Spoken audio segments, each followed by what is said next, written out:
Hello, this is Monica with Nourish Functional Nutrition, and today I want to introduce you to the Instant Pot. It's my favorite tool in the kitchen, and I know that you're also going to love it once you find out how easy it is to use. So if this is of interest to you, keep watching.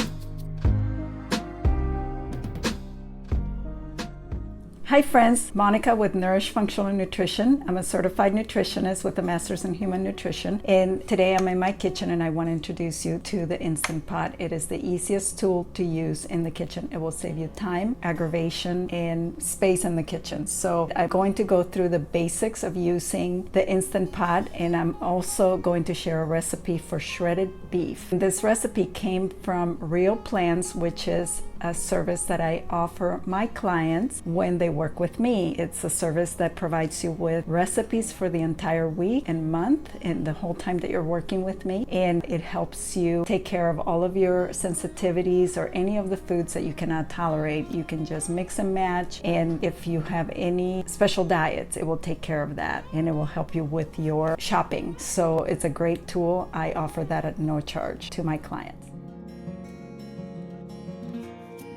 The Instant Pot is kind of like a pressure cooker and a slow cooker all in one. There is no reason to fear it. I had my Instant Pot in the box for about 3 months. I was afraid of it. I thought that it was going to explode, and it's safer than even a pressure cooker. A large majority of slow cookers have lead in them, and I did not want to run that risk for myself or my family. The Instant Pot has an insert. I love that, by the way. The insert is stainless steel, so it's fully washable and there is no lead in this, so I'm really happy about that. And it's electronic, so it really helps you keep track of what you're cooking, and it keeps things warm for later, so it's automatic. Now, one of the things that you have to realize about the Instant Pot is that it will cut down on the time of cooking compared to cooking on the stove, but not compared to a pressure cooker, because it does take a little longer to come up to the right temperature than a pressure cooker. So if you're comparing it to cooking on the stove, this product will definitely save you time.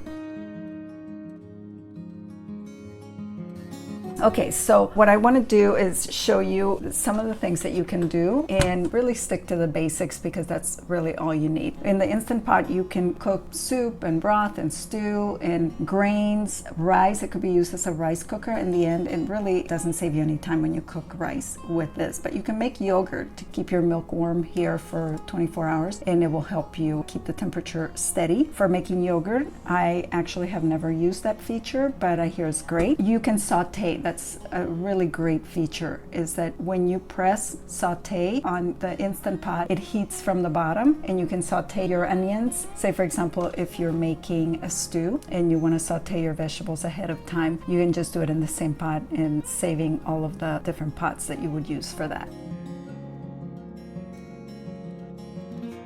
Like I said, I'm going to make a shredded beef. I have my beef marinating, and what I'm going to do is I'm actually going to use pressure cook mode, and all this does is it starts cooking at high pressure, and you just set the timer and let it go. The beauty of the Instant Pot is that once the food gets finished cooking, it will automatically go to a keep warm setting up to at least 12 hours. So if you are cooking overnight, your food will be ready the next morning, or if you're at work, it just gives you that great advantage of not having to be there watching it. I'm going to cook my beef, and then I will show you what it looks like after 45 minutes, which is how long it's going to take. Now, if I were to cook this beef on the stove, it would take me probably 3 hours or so. So it's definitely saving me some time. So what I'm going to do here, I'm not going to saute anything today. I'm just going to use the pressure cook mode, and then it goes to the timer. Right here is high pressure, and it's 2 minutes on the timer. So I'm going to go to 45 minutes, and there it goes. It starts right away. It starts heating up. I have my beef right here, and the recipe will be in the notes. One thing that you have to be aware of with the Instant Pot is that you always have to have at least 1 cup of fluid, because it uses moist heat. In my recipe, I have a roast, and this roast has been marinating for about 4 hours. Garlic, cilantro, oregano, some white wine, some apple cider vinegar, lime juice, cumin. I just want to make sure, even though there's some liquid there, I'm going to add 1 cup of fluid here, 1 cup of purified water, and it's as easy as putting on the lid. One thing that you need to make sure of, there are two settings on the top, either venting or sealing. You want to set it on sealing, and then you can either vent it right away when it gets done, and it will beep at me when it's done. And if you want to open it right away, you just vent it, and if you don't, you just let it go to keep warm. And eventually this little valve on the very top right here, see that silver valve right there? That pops up when it has met the right pressure, and then you know that it's under pressure, and then that's when the timer starts counting. So right now it's just heating, and I will show you what my beef will look like in 45 minutes. So we're ready to open the pot, and the Instapot just went off. As you can see here, it says L004. That means that it's been 4 minutes since the Instapot told me that it was done. And so now we have two methods of releasing the steam. We can either release it by venting, so you just move this valve over, and when you do that, it gets really loud. So I'll show you a way of doing that. The other way is to wait for the Instapot to come down, and it will just eventually, like after 30 minutes or so, the pressure will go down and you'll be able to open it without releasing the steam. And the way that you know is because this little thing that I showed you earlier, this silver valve, will be depressed. Okay, so here we go. We're gonna vent this, and I use a kitchen towel so that the steam doesn't go all over my kitchen. So we vent it by turning it in the opposite direction of where it is. And then as you can see, there's steam, and I just put a towel over it.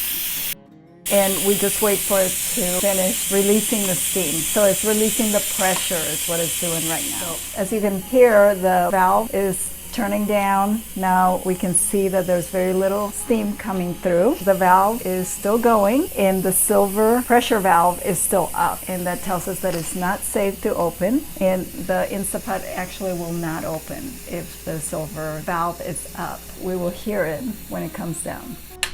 There, did you hear that? There's a click that happens. The silver valve is down, and now it will release and open. And now it's ready to shred. So look at all that broth that we have, and now the beef is falling apart. And that's how we make shredded beef. This is Monica with Nourish Functional Nutrition. Thank you so much for being here. If you like this video, please share it with your friends and family. Give it a thumbs up, and make sure to ring on the bell so that you can get notified when I have new videos coming out. Thank you so much for watching. Bye-bye.